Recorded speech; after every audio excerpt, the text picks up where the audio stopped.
Hi, I'm Lydia here for XTV with Alison Seabeck after what we can only say was a very interesting and pretty mental debate, actually. How do you think it went for you? Well, I was pleased. We won almost unanimously, but it was extremely lively and there were some brilliant questions and Katie's real entertainment value.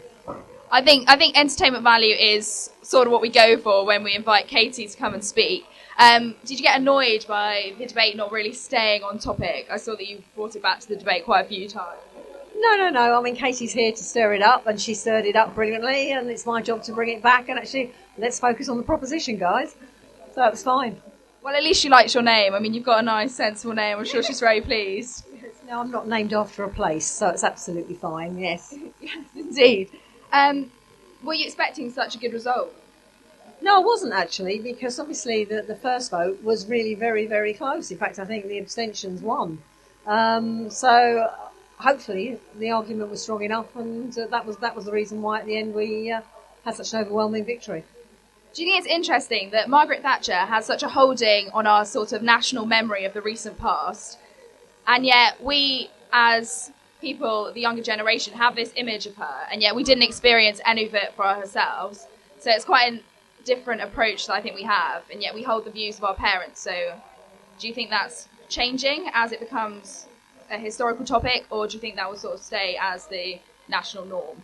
No, I think history has already taken a view about Margaret Thatcher, which may be doing her a great unfairness in some respects. But I think history has already taken a view on her, and we are where we are, and I suspect your children and your grandchildren will be getting the same messages. And have you enjoyed your visit down to Exeter? Have you been to Exeter before? Yes, well, my constituency is Plymouth, so it's just up the road. Yeah, but I've actually not been in the university more than a handful of times, and it's a fantastic university, so I can see why so many people want to come here. What a lovely note to finish on. Thank you very much, Alison. You've been fantastic. So I am here with Katie Hopkins after a very fiery debate on the legacy of Margaret Thatcher. This House believes Margaret Thatcher was a force for good. Now, Katie, you're on the proposition. Commiserations on the result of tonight.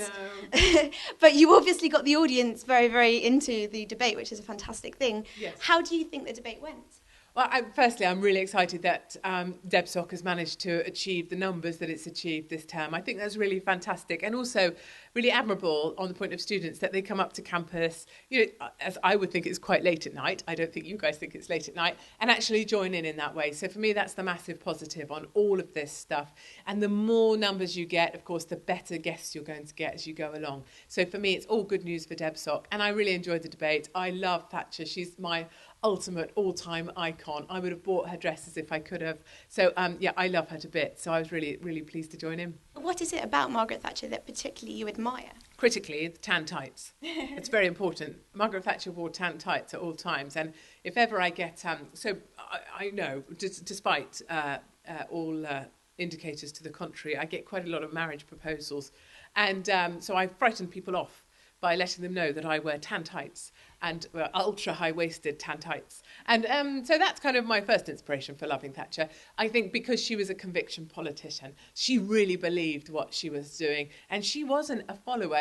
All I see now with politicians is followers. They follow the voters. Oh, what would the voters like? Oh, we'll give them that. Well, she didn't do any of that, of course. She said, we're going to make this efficient. We'll close the mines. We're going to stop the IRA blowing me up. We're going to let some of them die on hunger strike. Conviction politician, my kind of woman, and a woman actually that wasn't wanting to be known for being a woman. So it makes her all the better in my book. Fantastic. Yeah, you've also said that she should be admired for being hated, for having the balls to be hated. Of course.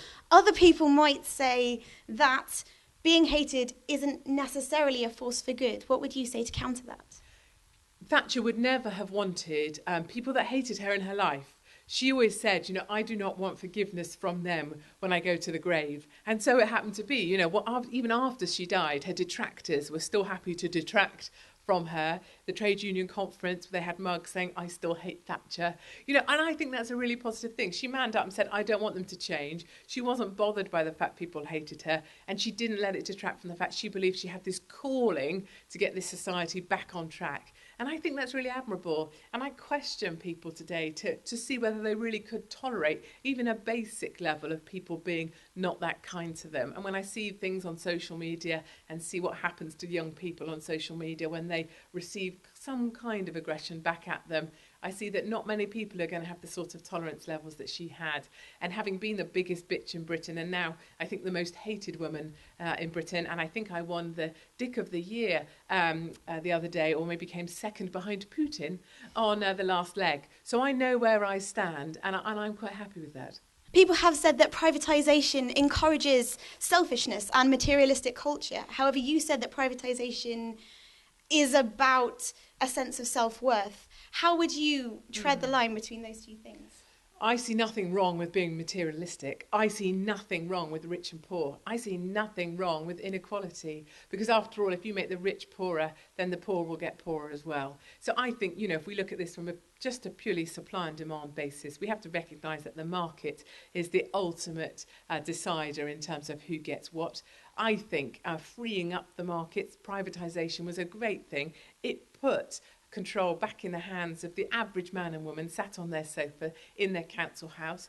It actually then allowed them to buy their own home as well. So instead of sitting thinking, oh, this needs painting, they got up and they painted those houses. It really changed the way we felt about this country and this society. And what you have to take from it is that no politician subsequently has rolled back on any of the things that Thatcher did. So they can sit there tonight and they can say she was the worst woman. But do they change anything? Have they rolled back on her politics? No, they haven't. So I say bring on more Thatchers, but I just don't see one coming down the line. But Boris says, and he has thrown his cycle helmet into the ring today, he said he wants to stand for PM. So I'm Bojo all the way. Brilliant. Is there anything you would like to add to anything that we've talked about? Oh no, I'm grateful for to be back here on campus. It's really exciting to see the changes here on campus. And I'm really thrilled actually that elite institutions like this university exist. And for all those students that say, oh, we need to be equal, we need equality. I say, no, you're sat here because you want to be part of an elite institution, and you are. And I celebrate that. And I hope that you go on to be very high performers in the workplace as a result. Thank you very much. Thank you, Katie Hopkins, for your time. If you would like to listen to the whole debate, Xpression FM have recorded it, and we will link it to you in the description below. Thank you very much.